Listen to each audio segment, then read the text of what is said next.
paz do Senhor Jesus.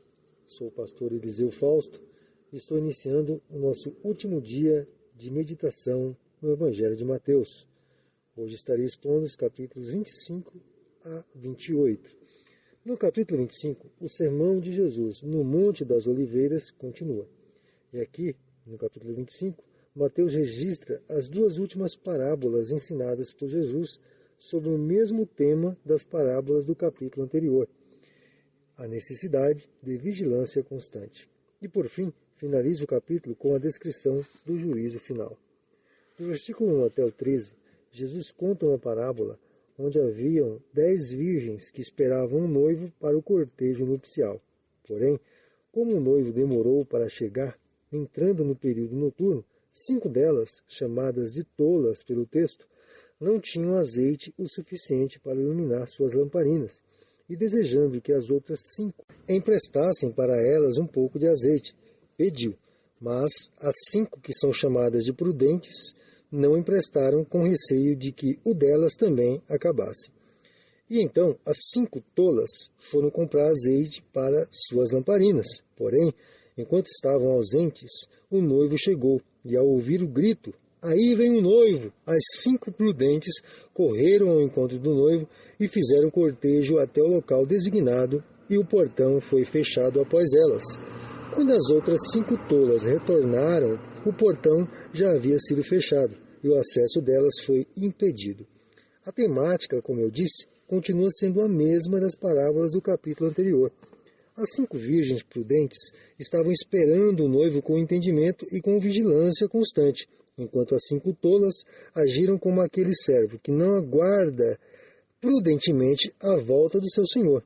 Tanto essas quanto aquele serão ambos condenados por negligência, e em ambos os casos não haverá segunda chance.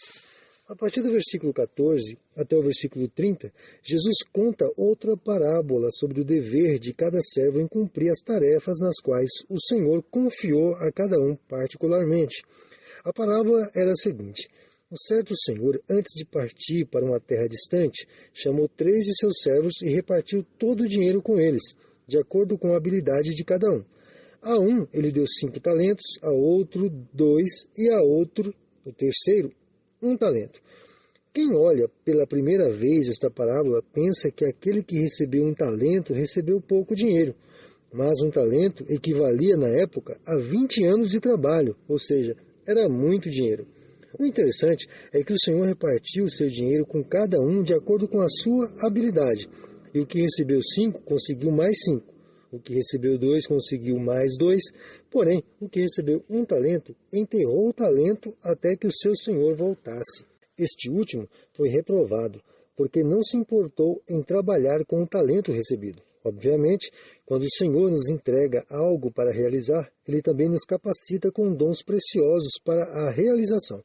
Por esse motivo, aqueles que, sendo chamado para o Evangelho e escolhido dentre muitos para realizar a obra do Senhor, será responsabilizado quando não der a devida atenção e cuidado ao serviço do Senhor. E a reprovação será justamente devido à negligência novamente, pois tanto o chamado quanto a capacitação vem de Deus.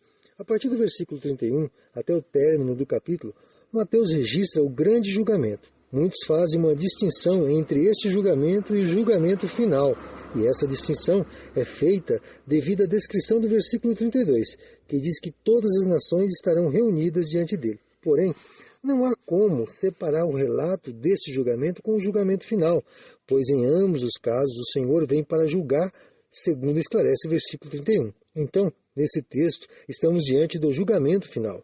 E nesse julgamento, todos comparecerão diante do rei e serão julgados individualmente, como menciona o versículo 32, e apartará uns dos outros.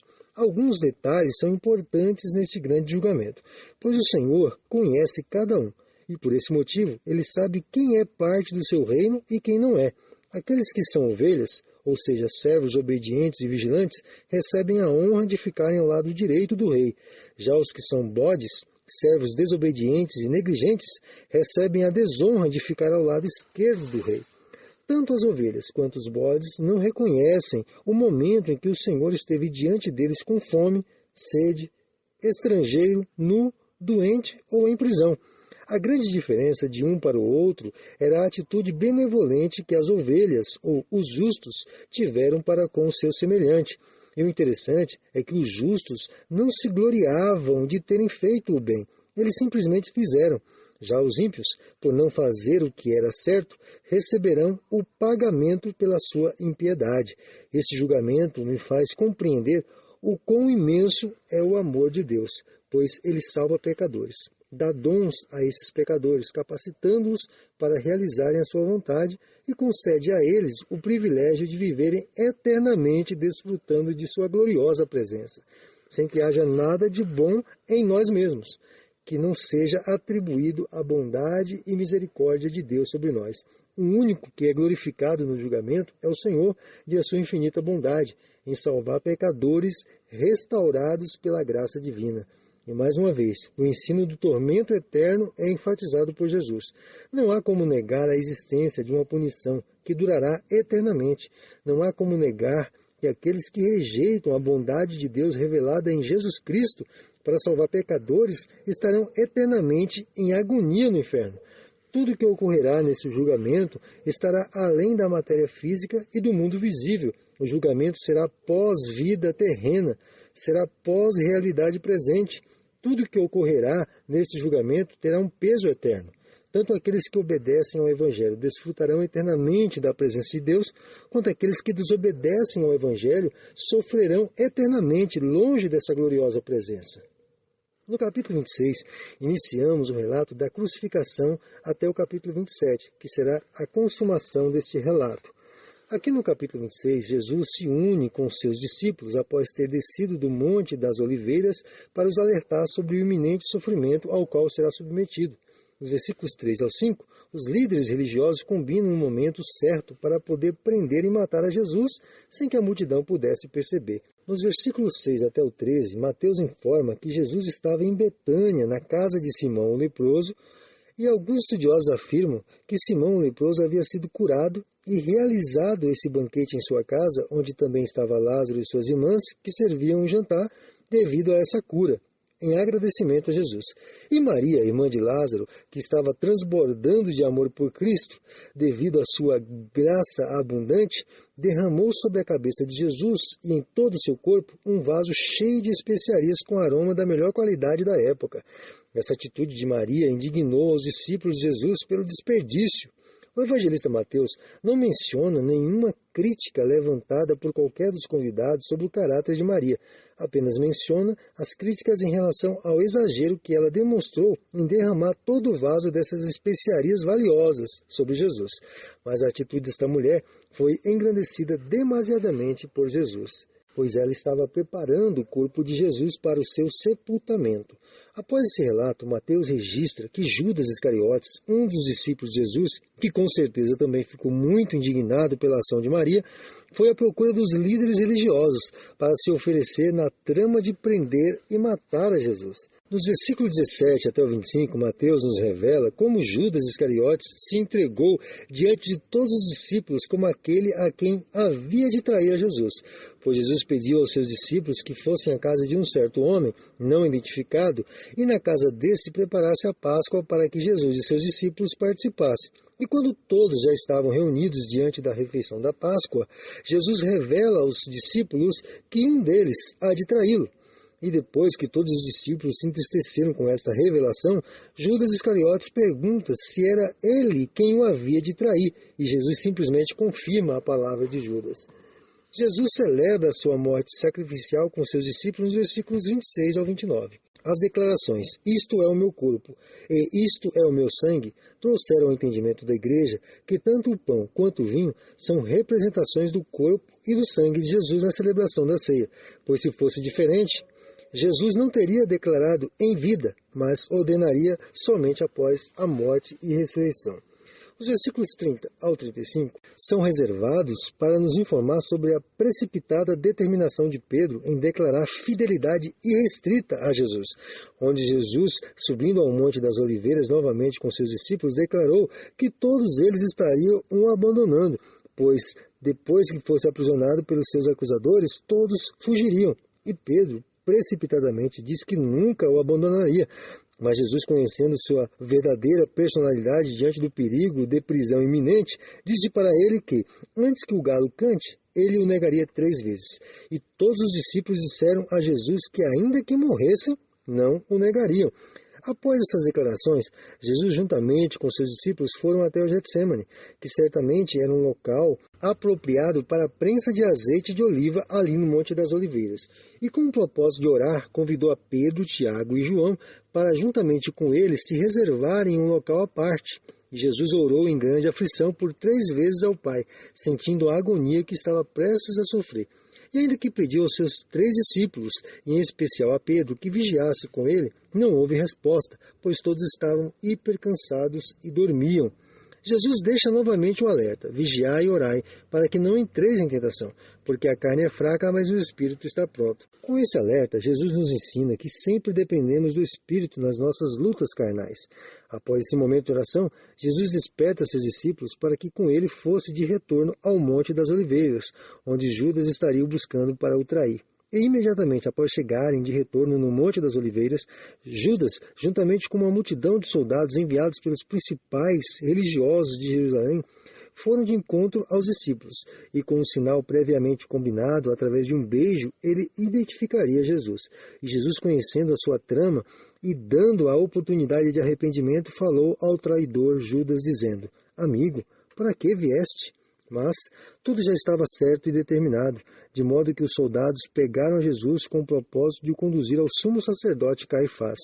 Antes, porém, Mateus registra que um dos discípulos, sem contudo mencionar o nome, feriu a um dos soldados, cortando-lhe a orelha. Mas Jesus repreendeu esse discípulo, reprovando a sua atitude, pois estaria indo na contramão da vontade de Deus, em que tudo viesse a concorrer para que o sacrifício substituto fosse concretizado de acordo com as Escrituras. Então todos os discípulos fugiram, deixando Jesus ser conduzido à presença do sumo sacerdote. A partir do versículo 57 até o 68, Jesus passa a ser julgado diante do sumo sacerdote e de todos os seus acusadores. O julgamento é realizado dentro do Sinédrio, que era um conselho da liderança judaica. E Pedro observava de longe tudo o que se passava. Muitos começaram a acusá-lo diante do sumo sacerdote. Todas as acusações foram consideradas falsas até que 2 testemunhas surgiram diante dele, dizendo que Jesus havia afirmado o poder de destruir o templo e reconstruir em 3 dias. Então, diante desta acusação, o sumo sacerdote o interrogou, esperando sua palavra em defesa. Mas Jesus se mantinha em silêncio, até que o sumo sacerdote o pergunta se ele era o Cristo. Jesus confirma a declaração do sacerdote em que ele era o Cristo e que brevemente eles estariam contemplando o seu poder. A partir deste momento, o sofrimento de Jesus se iniciou, pois os soldados batiam nele e cuspiam em sua face. Mateus não dá detalhes, mas tudo indica que tamparam o rosto de Jesus com algum pano enquanto batiam nele, perguntando se ele era capaz de descobrir quem era o que havia batido. Os evangelhos de Marcos e Lucas vão descrever esse detalhe. Nos versículos 69 até o término do capítulo, o evangelista registra o momento em que Pedro nega Jesus por 3 vezes. Durante 2 vezes, Pedro foi interrogado por 2 criadas, possivelmente porteiras do palácio. A primeira, quando estava sentado fora do pátio, e a segunda, quando tinha saído pela porta do pátio. Em ambas as situações, ele negou ter algum conhecimento sobre Jesus, mas não ficou só nesta simples declaração de não conhecer a Jesus, pois pouco tempo depois, alguns outros que estavam ali com Pedro denunciaram dizendo que ele realmente era um dos que andavam com Jesus. Foi nesse momento que Pedro não somente declarou que não conhecia Jesus, ele jurou que não conhecia e ainda desejou que o mal viesse sobre ele se estivesse mentindo. Foi nesse exato momento que o galo cantou, e Pedro lembrou-se das palavras de Jesus, e a única coisa que ele pôde fazer foi chorar amargamente pela fraqueza diante do desespero de uma possível prisão iminente. No capítulo 27, nos versículos de 1 ao 2, Mateus registra um momento em que os líderes religiosos de Jerusalém, com o propósito de matar a Jesus, o conduziram com as mãos amarradas até Pilatos, o governador. Os líderes do Sinédrio só conduziram Jesus até o governador porque não tinham o direito de condenar alguém sem antes terem o consentimento dele. Do versículo 3 até o 10, o evangelista menciona o momento em que Judas Iscariotes ficou sabendo da condenação de Jesus e, arrependido, foi até os líderes devolver o dinheiro que havia recebido por ter entregue Jesus a eles. Mas os líderes não aceitaram o dinheiro de volta e desprezaram a Judas. Essa atitude deixou Judas muito mais aflito. E essa aflição o deixou desesperado de tal forma que ele jogou as moedas no templo e foi tirar a sua própria vida. O certo é que os sacerdotes do templo não aceitaram aquelas moedas como oferta e decidiram comprar um terreno para sepultar estrangeiros, com as 30 moedas de prata lançadas no templo por Judas Iscariotes. E esse terreno ficou conhecido como Campo de Sangue, devido a ter sido comprado pelas moedas que entregaram Jesus à morte.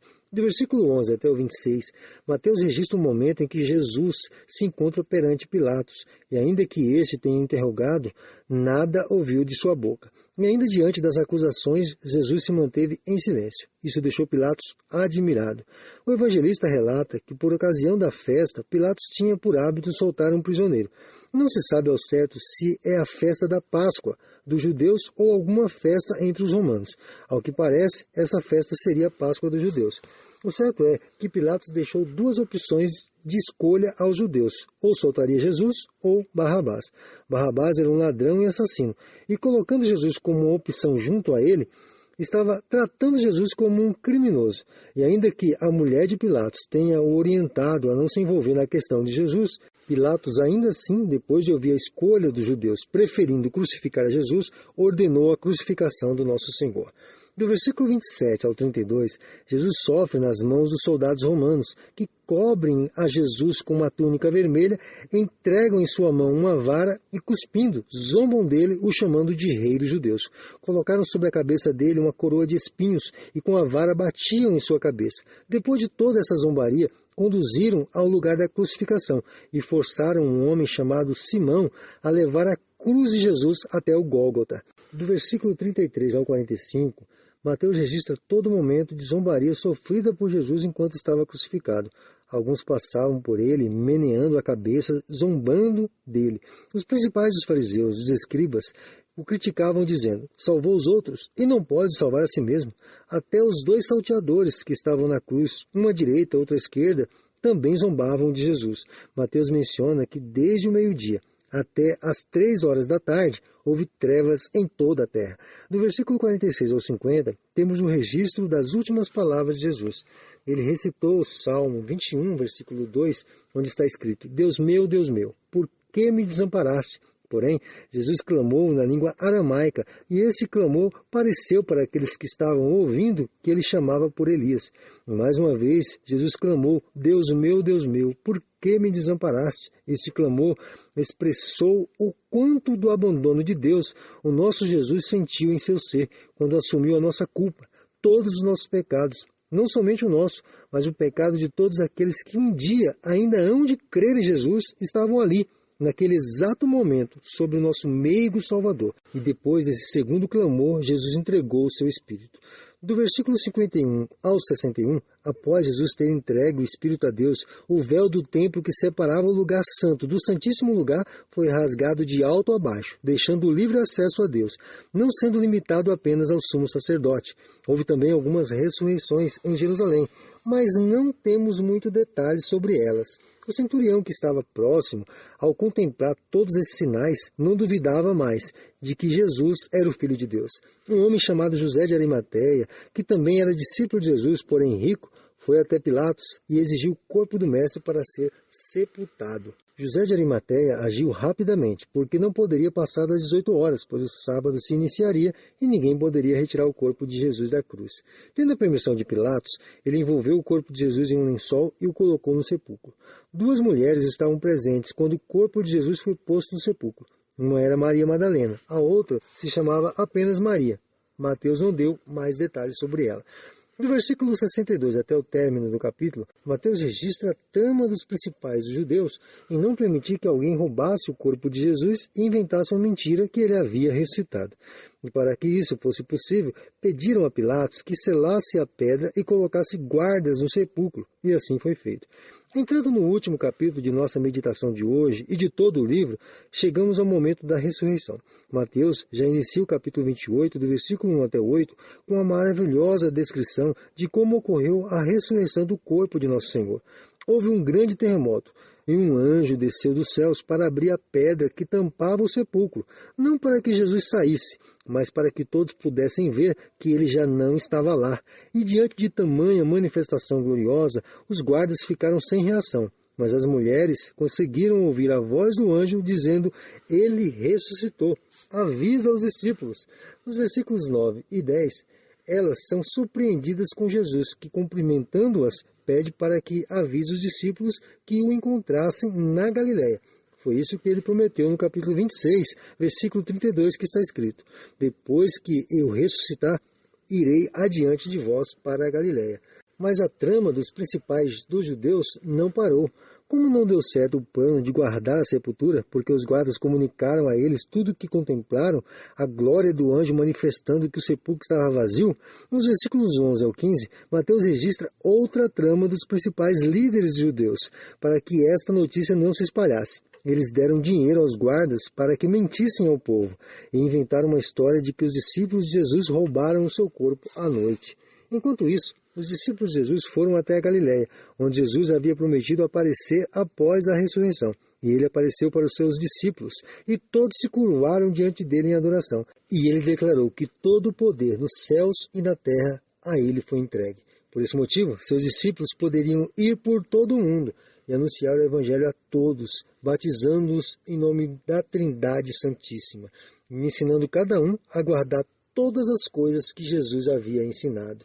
Assim, ele sempre estaria com a sua igreja, até que o mundo se finde. Amém. O que eu posso dizer diante de tamanha maravilha e graça de Deus que é o Evangelho de nosso Senhor Jesus Cristo? Só posso dizer uma coisa: Maranata, ora vem, Senhor Jesus. Até o próximo livro, querendo Deus.